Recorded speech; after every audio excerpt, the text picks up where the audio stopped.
The steel door hadn't been opened in over a decade. Detective Sarah Chen stood before it, her flashlight cutting through the darkness of the basement beneath Neverland Ranch. The vault had been sealed since Michael Jackson's death in 2009, and now, in 2020, a legal dispute had finally granted investigators access. Her hands trembled as she entered the combination provided by the estate lawyers. The lock clicked. The door swung open with a groan that echoed through the empty corridors. What she saw inside made her breath catch in her throat. The vault stretched back further than she expected, lined with shelves from floor to ceiling. But these weren't filled with gold records or diamond-studded gloves. Instead, hundreds of leather-bound journals sat in perfect rows, their spines labeled with dates spanning from 1975 to 2009. Sarah reached for the nearest one, dated June 1982, right before Thriller changed music forever.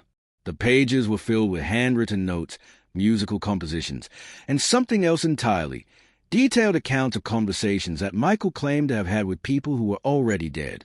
Sarah's partner, Marcus Rodriguez, stepped beside her. His usual confident demeanor had vanished. Together, they began pulling journals from the shelves, carefully placing them on the examination table they brought. Each volume revealed more impossible claims. Michael wrote about speaking with Mozart, learning dance moves from Fred Astaire years after his death, and receiving warnings about his future from a mysterious figure he called the Messenger. The entries were too detailed, too specific to be simple fantasy. Either Michael Jackson had an extraordinary imagination, or something beyond explanation had been happening at Neverland Ranch for 30 years. 3 days after discovering the journals, Sarah's team found the second chamber. Hidden behind a false wall at the back of the vault was a temperature-controlled room containing thousands of audio cassettes and hard drives. The labeling system was meticulous. Each recording was dated, timed, and marked with cryptic codes. Sarah selected a tape from 1988, labeled Session 47, Warning. She slid it into the vintage player they brought specifically for this purpose. Static crackled through the speakers, then cleared. Michael's voice came through, young and uncertain. "It's 3 a.m. He's here again. The Messenger. I can see him standing by the window, but when I look directly at him, he becomes transparent. He says I need to record everything he tells me because one day people will need to know the truth." Sarah and Marcus exchanged glances as the recording continued. Michael described predictions about technology that wouldn't exist for another 20 years. Smartphones, social media, streaming services. He spoke about environmental disasters with specific dates that had come to pass with chilling accuracy. But the recordings grew darker as they progressed through the years. In 1993, Michael's voice became strained, frightened. He spoke about seeing the future of his own downfall, the accusations that would haunt him, the public's betrayal. "The Messenger showed me how they'll turn against me," his voice whispered through the decades. "He showed me my death. He told me the exact date, the exact way. I've known for 15 years how this story ends." Sarah felt her skin prickle. She pulled up Michael Jackson's death certificate on her phone. The date Michael had recorded in 1994 matched perfectly, June 25, 2009. The team worked in shifts, listening to hundreds of hours of recordings. Michael documented conversations about music that hadn't been written yet, movies that hadn't been filmed, and historical events that were still years away. Each prediction sat in these sealed recordings, time-stamped and undeniable. Marcus, a skeptic his entire career, sat with his head in his hands. "This isn't possible," he kept repeating. But the evidence surrounded them, carefully preserved and waiting to be discovered. The third section of the vault held Michael's unreleased music, but these weren't ordinary songs. Sarah's team brought in a music expert, Professor Diana Walsh from Berkeley, who specialized in musical theory and composition. What Diana found in those scores defied explanation. The sheet music was written in Michael's hand, but the complexity went beyond anything he'd ever publicly demonstrated. Symphonies that blended classical structure with future genres that didn't exist when they were written.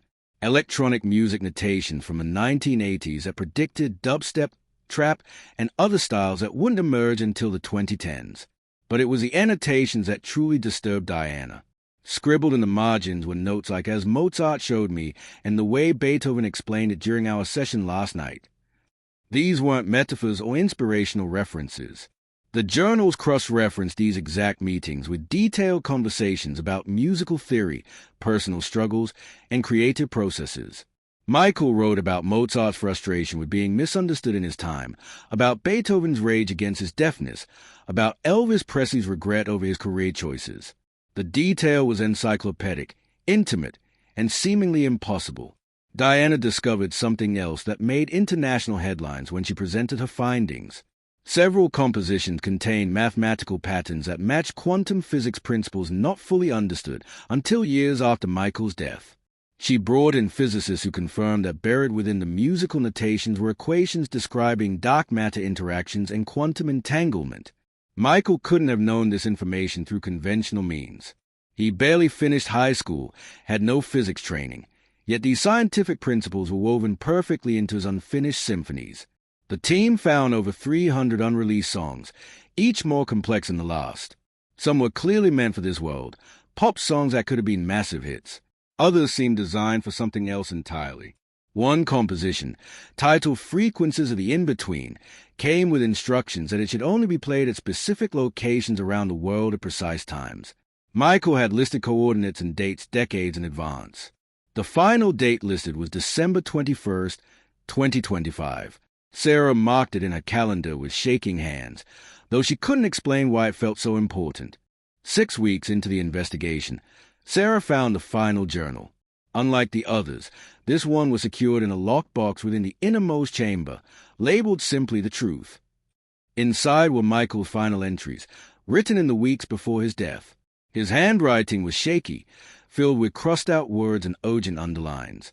"I finally understand who the messenger is." The entry began. "I should have known from the beginning. He's not a ghost. He's not an angel or demon. Here's me." The entry continued for dozens of pages, describing a revelation that had taken Michael 3 decades to understand. The messenger wasn't a supernatural entity visiting from beyond. It was Michael himself, somehow existing outside of linear time. The older, dying Michael had been visiting his younger self throughout his life, trying to guide himself, warn himself, prepare himself for what was coming. "I remember now," he wrote. "I remember being the one standing by the window in 1988, watching my younger self record those tapes. Time isn't what we think it is. Death isn't the end. It's just a different position on the circle." Sarah's hands trembled as she read Michael's description of how this worked. He wrote about consciousness existing across multiple points in time simultaneously, about how approaching death had somehow unlocked his ability to move backward through his own timeline. He described standing at his own concerts as an invisible observer, trying to send himself messages through dreams and intuition. The journal detailed every moment he'd experienced as both the visitor and the visited, creating a complete loop of his entire existence. The implications were staggering. If Michael's account was true, it meant consciousness didn't end at death. It expanded beyond time itself. Marcus wanted to dismiss it as the delusions of a troubled man, but too much evidence supported the impossible. The predictions, the knowledge, the meticulous documentation, it all pointed to something that challenged every understanding of reality. Sarah read Michael's final words in the journal. "I'm writing this 3 weeks before I die. Soon, I'll be the messenger again, free from time, able to watch over everything I've lived. Don't mourn me. I'll still be here, in every moment I ever existed, all at once, forever."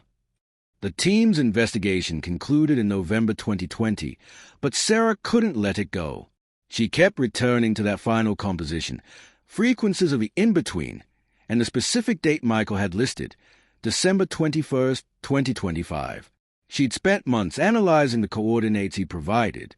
They pointed to 7 locations around the world: the Great Pyramid of Giza, Stonehenge, Machu Picchu, Easter Island, the Bermuda Triangle, Mount Kailash in Tibet, and a seemingly random point in the Amazon rainforest.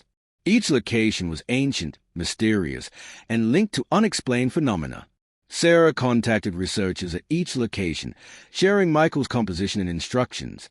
Most dismissed her as crazy, but a few agreed to attempt the experiment. The instructions were precise. The composition needed to be played simultaneously at all 7 locations at exactly 11:11 p.m. Greenwich Mean Time on December 21st, 2025, using specific frequencies and equipment. Michael had even detailed the exact speaker specifications needed, technology that didn't exist when he wrote the instructions but was now available. He'd seen the future, or perhaps he'd already lived it. As the date approached, Sarah assembled a team of believers and skeptics. They set up satellite communication between all 7 sites, synchronized atomic clocks, and prepared to execute Michael's final request. In his journal, he'd written that this moment was why the messenger had visited him in the first place, to prepare this exact event. On this date, the barriers between time will be thin enough for others to perceive what I've experienced, he wrote.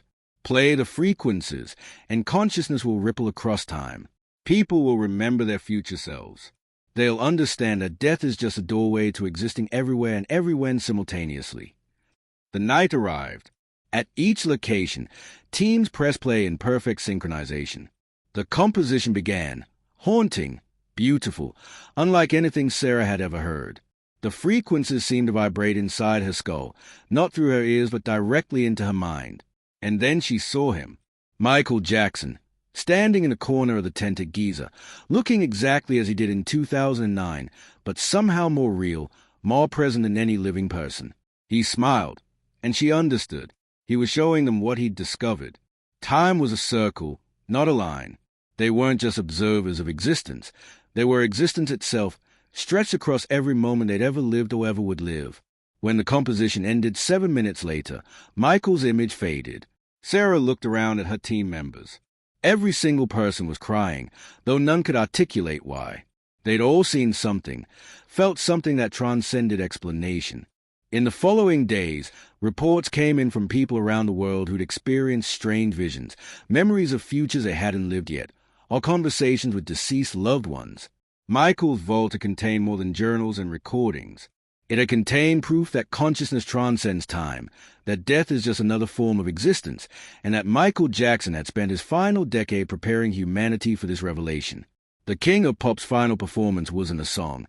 It was a key to unlocking the true nature of reality itself.